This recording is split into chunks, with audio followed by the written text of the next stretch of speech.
That's good.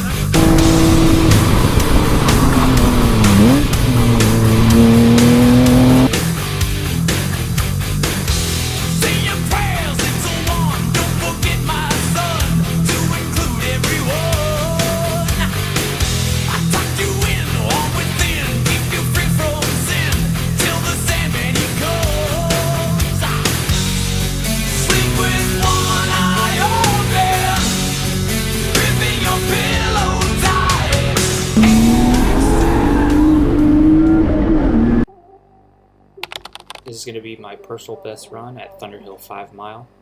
Coming down the main straight in 5th gear, you downshift to 4th.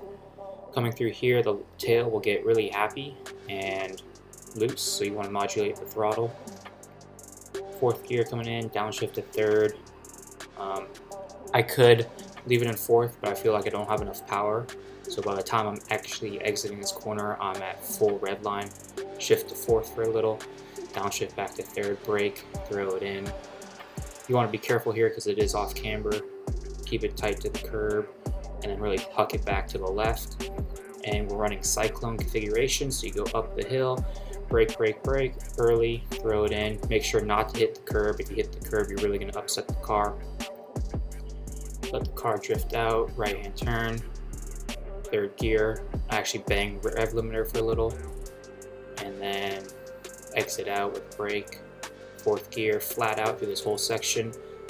Coming up on the fast left-hand turn, at the end of the day I let off and got back on. You're going about 100 through this turn and you track it out as far as you can.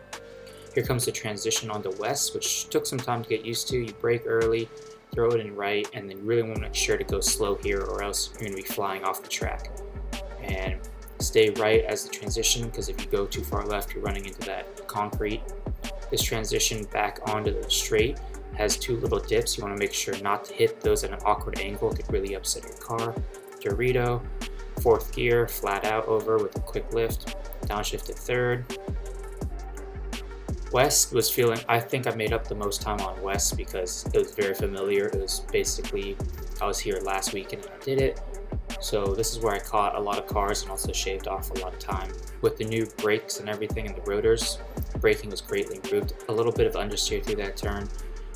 Went a little bit wider on exit than I like. Downshift to 3rd, downshift to 2nd, throw it in.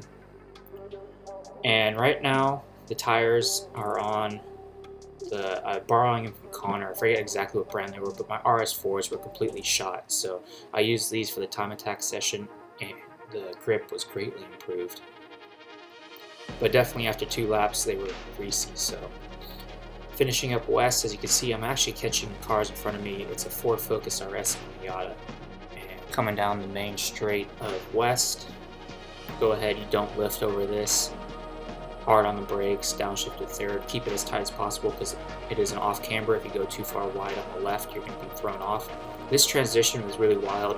I went full throttle up and over, downshifted or upshifted into 4th, and you need to start braking as you come over the crest or you're going to be flying off the track. It's a really fast transition. So this whole section staying in 3rd, braking, throw it in,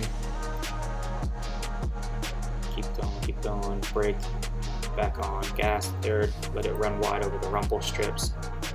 And I'm actually going to catch the Miata, and my predicted time on the AIM Solo was a 3:38, but I was really debating whether to go on the inside pass, but it's not wheel-to-wheel racing, so I actually back off, as you see, stay behind him, and he actually ruined my perfect lap, I think, 2 seconds off, but it's going to give me the point by, and this is basically my fastest lap of a 3:40.7 at Thunderhill 5 miles. So overall, super great track, and first time I actually had to use 5th gear on the track as well.